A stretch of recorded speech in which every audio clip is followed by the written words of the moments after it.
Hello students, आप लोगों के बीच में डॉक्टर एन के शर्मा NKS लर्निंग कैंपस में आप सभी लोगों का हार्दिक स्वागत है।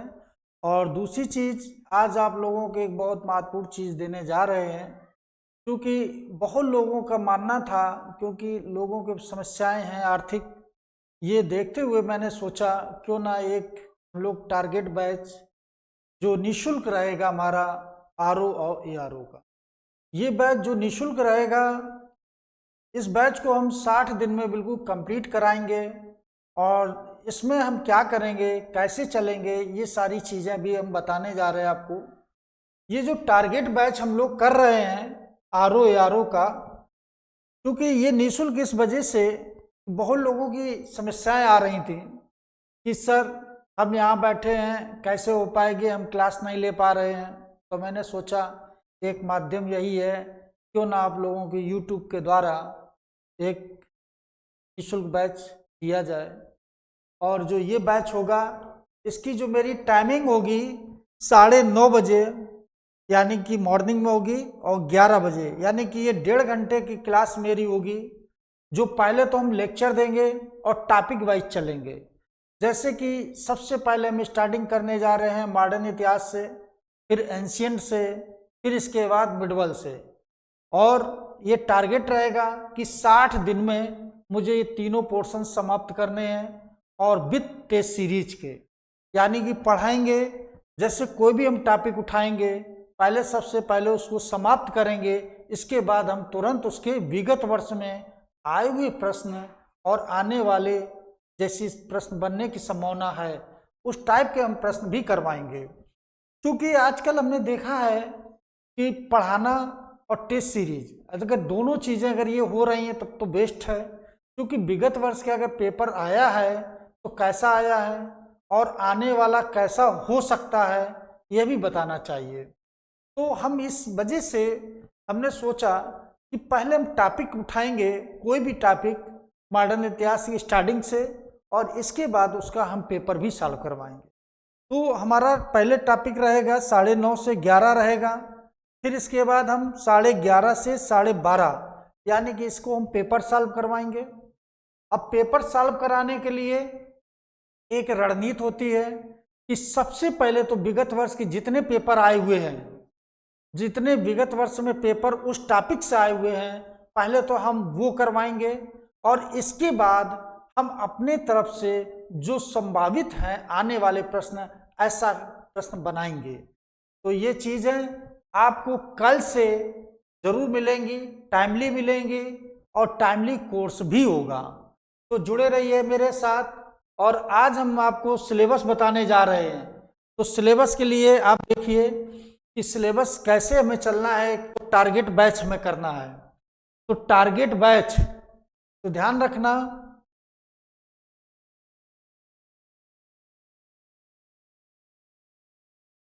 अब देखो टारगेट बैच हमें कैसे लेना है, कैसे चलना है, ये चीजें हमें बतानी है।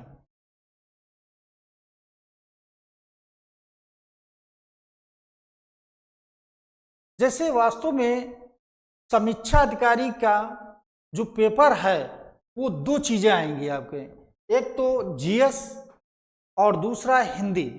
यानी कि जीएस के जो प्रश्न आएंगे आपके 140 प्रश्न आएंगे। कितने प्रश्न आएंगे? 140।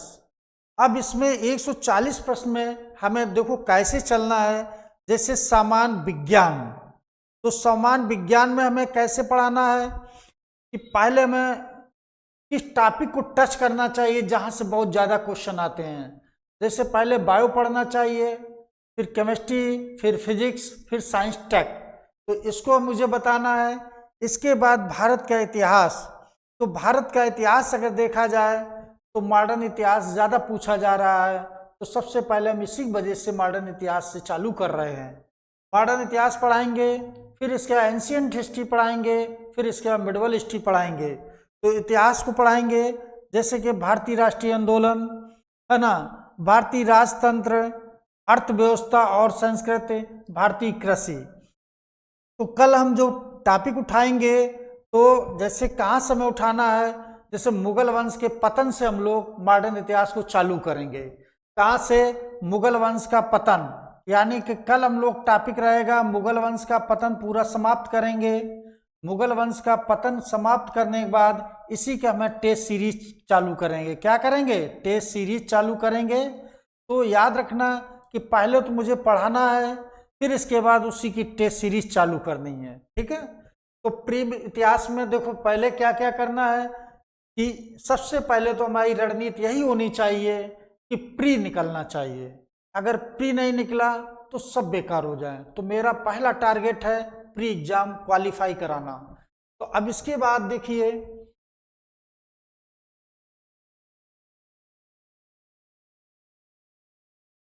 प्रश्न आएंगे 140। तो ये हो गया सामान्य विज्ञान, भारतीय इतिहास हो गया, भारतीय राष्ट्रीय आंदोलन हो गया, भारतीय राजतंत्र हो गया, अर्थव्यवस्था संस्कृत हो गया, भारतीय कृषि वाणिज्य व्यापार हो गया, जनसंख्या। अब देखो जनसंख्या जब नगरीकरण पढ़ाएंगे तो उसमें भारत का और उत्तर प्रदेश जनसंख्या नगरीकरण पढ़ना है हमें, ठीक है। पहले भारत का जनसंख्या नगरीकरण पढ़ेंगे, फिर इसके बाद उत्तर प्रदेश की जनसंख्या नगरीकरण। चूंकि ये स्टेट का पेपर है, इस वजह से उत्तर प्रदेश जनसंख्या नगरीकरण बहुत अच्छे से तैयार करके जाना। उत्तर प्रदेश का पूरा कल्चर बताएंगे, क्योंकि उत्तर प्रदेश से इस बार देखना कि 12 से 15 क्वेश्चन उत्तर प्रदेश से आएंगे। तो इस वजह से उत्तर प्रदेश को पर्यावरण एवं नगरीकरण भारतीय परिप्रेक्ष्य में ये पढ़ना है, और विश्व का भूगोल और भारत का भूगोल और प्राकृतिक संसाधन, ये मैंने आपको पहले पेपर समझाए हैं, लेकिन आज हम बता रहे हैं चूंकि कल से मुझे टारगेट बैच स्टार्ट करना है, ठीक है। और इसके बाद राष्ट्रीय अनुकूलता मतलब अंतरराष्ट्रीय महत्वपूर्ण घटनाक्रम, एक तो ये, और सामाजिक बौद्धिक क्षमता यानी कि रीजनिंग के जो क्वेश्चन आएंगे 8 से 10 क्वेश्चन आते हैं, बहुत ज्यादा क्वेश्चन नहीं, मैथ इसमें नहीं आएगी। उत्तर प्रदेश की शिक्षा, संस्कृति और कृषि, उद्योग, व्यापार, रहन सहन, सामाजिक प्रथाओं के संबंध में विशिष्ट जानकारी, इतनी चीजें ये आपको पढ़नी है प्री में। अब ये तो सिलेबस दिया है बहुत छोटा, लेकिन इसका जब विस्तार करेंगे हम तो बहुत बड़ा होगा। अभी कारण ये है, ये तो इतिहास लिख दिया, अब इतिहास में इसको हमें 3 भागों में बांटना है। अब इसके बाद जैसे कॉन्स्टिट्यूशन दिया है, पॉलिटी, यानी कि इसको भी हमें बताना है कि पॉलिटी कैसे पढ़ा जाए।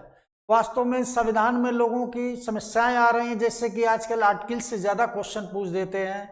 जैसे पूछा गया था कि कौन ऐसा व्यक्ति है जो चुनता राष्ट्रपति है लेकिन हटा नहीं सकता है?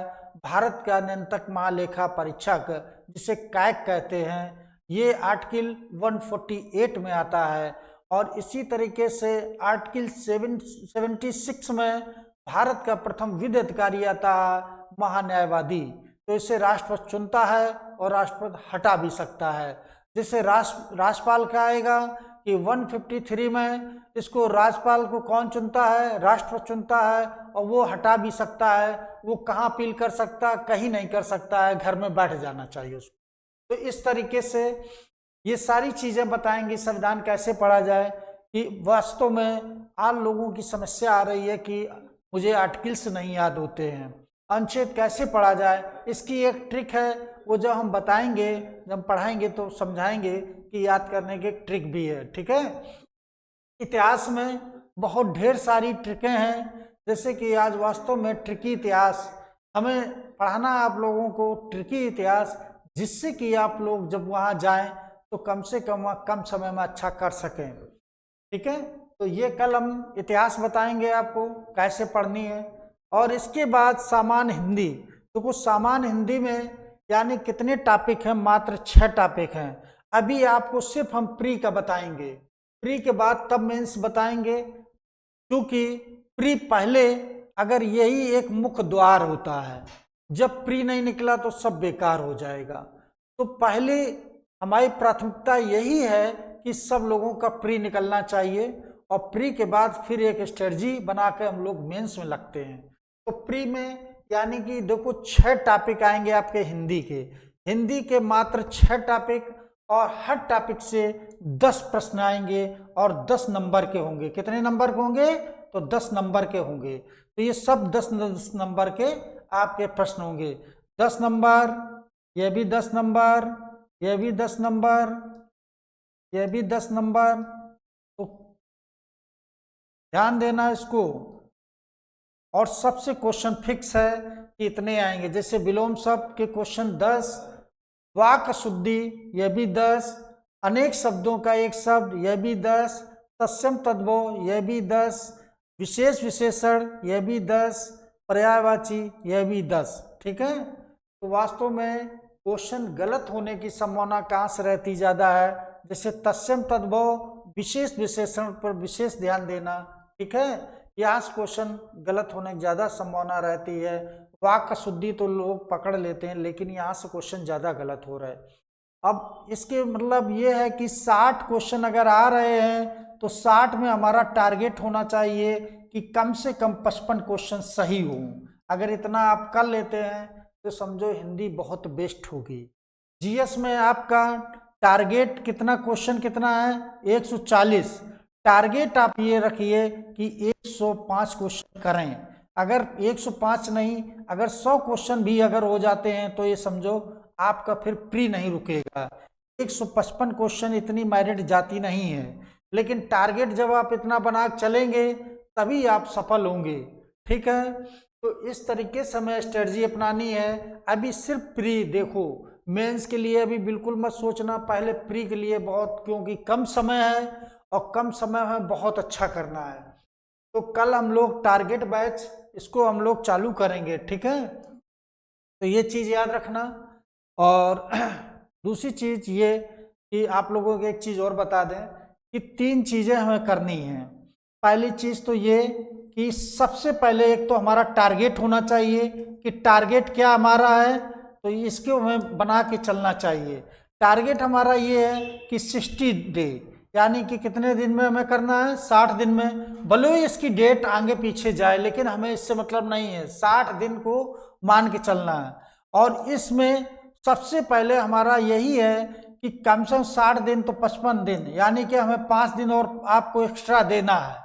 क्योंकि इस वजह से, क्योंकि 5 दिन जब रह जाए तो सिर्फ पेपर रिवाइज करना है। ठीक है, पेपर रिवाइज करके आप जरूर जाइए। और दूसरी चीज ये कि हिंदी को आप पर डे चाहे 1 घंटा दें, हिंदी जरूर पढ़िए। और जीएस करंट को कैसे हमें टारगेट बनाना चाहिए, जैसे आज वास्तव में हम देखा है कि करंट की समस्या लोगों को ज्यादा आ रही है। करंट तो एक समुद्र होता है और समुद्र से मोती निकालना होता है, अथाह होता है, लेकिन जहां से क्वेश्चन फिक्स है तो क्यों ना उसको हम पहले करें। जैसे गेम से, खेलकूद से हमेशा देखना, चाहे पीसेस हो चाहे समीक्षा अधिकारी हो, वहां से 5 से 6 क्वेश्चन आना तय है। तो हमें गेम से यानी खेल कूद से हमें अच्छे से कर लेना है, एक अलग टॉपिक बनाओ। दूसरी चीज, जितने सम्मेलन हुए हैं, जैसे अब सम्मेलन के लिए जैसे अंतर्राष्ट्रीय सम्मेलन है और राष्ट्रीय सम्मेलन है, उसको हमें अलग एक टॉपिक बनाना चाहिए। जितने पुरस्कार हैं, जैसे राष्ट्रीय पुरस्कार हैं, अंतर्राष्ट्रीय पुरस्कार हैं, उसको अलग बनाना चाहिए। जैसे अभी नोबेल पुरस्कार दिए गए हैं, तो नोबेल पुरस्कार का ये ध्यान देना कि नोबेल पुरस्कार आप लोग जरूर तैयार करके जाइए, क्योंकि वहां से क्वेश्चन आना तय है। इसके बाद जो हाल में मुद्दा होते हैं, जैसे अभी देख ही रहे हो कि अभी इजराइल जो हमला चल रहा है, इजराइल वाला जो युद्ध चल रहा है, इजराइल और गाजा वाला पट्टी वाला, तो उसको देख के जाना कब हुआ, कैसे हुआ, यहाँ से भी क्वेश्चन आना तय है। जितने अपने G20 जो भी शिखर सम्मेलन है, आज हम बता रहे हैं 100% क्वेश्चन वहां रखा मिलेगा। ठीक है, तो G20 शिखर सम्मेलन से जरूर तैयार करके जाना, वहां से क्वेश्चन आना तय है। जो करंट के मुद्दे हैं, जैसे जहां पहली बार होने जा रहा है, तो उसको जरूर याद करके जाना। जैसे कि विश्व का सबसे बड़ा लंबा प्लेटफॉर्म बन गया कर्नाटक में, वो भी क्वेश्चन रखा मिलेगा। तो जब हमारे साथ जुड़ेंगे आप लोग और करंट जब हम पढ़ाएंगे, तो वास्तव में जब पढ़ के जाएंगे तो सेम डिटो प्रश्न आपको वहां से मिलेंगे। करंट की मेरी एक अलग स्ट्रेटजी होती है, वो आप जब पढ़ेंगे, मेरे साथ जुड़ेंगे, तो आपको मालूम होगा। कल कुल मिला के पहला हमारा टारगेट यही है कि सबसे पहले हम लोग टॉपिक पे आएंगे, और वो टॉपिक मेरा मॉडर्न इतिहास होगा। और पहले तो हम पढ़ाएंगे, फिर इसके बाद विगत वर्ष के जितने प्रश्न उससे आए हुए हैं वो करवाएंगे, और आने वाले यानी कि 2023-24 जो पेपर देने जा रहे हो समीक्षा अधिकारी का, तो सेम डिटो वैसे प्रश्न मिले। मेरा प्रयास ये रहेगा, तो जुड़े रहिए मेरे साथ। और कल से हम लोग युद्ध स्तर से तैयारी करते हैं, तो टाइम का विशेष ध्यान देना। कल हम लोग लाइव क्लास जाएंगे और जितने लोग मेरे अपने लोग हैं वो सभी लोग जुड़ जाएं, ठीक है। और आज हम लोग प्लान बना रहे हैं कि टेस्ट सीरीज और टॉपिक ये दोनों को एक निश्चित समय में पूरा करना है मुझे। तो कल हम लोग मिलते हैं आपसे और एक नई स्ट्रेटजी के साथ में, क्योंकि इस बार जो लक्ष्य है, इस बार का लक्ष्य अगर चूक गए तो ऐसा अवसर जल्दी नहीं आएगा। क्योंकि इस बार वास्तव में देखा जाए विगत वर्ष में इतने पद नहीं आए थे जितने इस बार समीक्षा अधिकारी के पद आ गए हैं। तो गांधी जी ने 1942 में एक नारा दिया था, डू एंड डाई। तो आप लोग 2023 और 24 का नारा होगा समीक्षा अधिकारी के लिए, डू एंड डाई। करो मरो की नीति अगर जब तक नहीं अपनाएंगे जब तक सफल नहीं होंगे, क्योंकि कंपटीशन दिन पर दिन बहुत कठिन होता जा रहा है। इसके लिए मैं लोगों के सही रणनीति, कठिन परिश्रम अगर हम लोग करते हैं तो निश्चित है कि सफलता पहली बार मिलती है। बहुत लोगों का मानना है कि अरे बहुत कठिन परीक्षा है, इसमें तो 2-3 साल लगते हैं। ऐसा बिल्कुल नहीं है, बिल्कुल दिमाग से निकाल दीजिए। वास्तव में अगर सही दिशा में जा रहे हैं तो पर्याप्त है कि वो 2-3 महीना अगर कोई बता दे कायदे से, तो उसी में आपका एग्जाम निकलेगा। और जुड़िए मेरे साथ, कल जब जुड़ेंगे तो आपको खुद लगेगा कि नहीं वास्तव में इस परीक्षा को तो हम पास कर लेंगे। तो ये चीज़ें कल जब मेरे साथ जुड़ते हैं, जब हम टेस्ट सीरीज चालू करेंगे, पहले तो टॉपिक पर चलेंगे, फिर इसके बाद टेस्ट सीरीज करेंगे, तो वहाँ से हम क्वेश्चन भी करते जाएंगे। तो कल लाइव क्लास में आप लोगों के बीच में डॉक्टर NK शर्मा, कल 9:30 बजे। टाइम का विशेष ध्यान देना, क्योंकि टाइम से अगर चूक गए तो फिर वो दोबारा चीज़ नहीं मिलेगी, ठीक है। तो कल सभी लोग तैयार हो जाओ और हम लोग एक नारा दे रहे हैं, डू एंड डाई समीक्षा अधिकारी के लिए, ठीक है। तो कल मिलते हैं।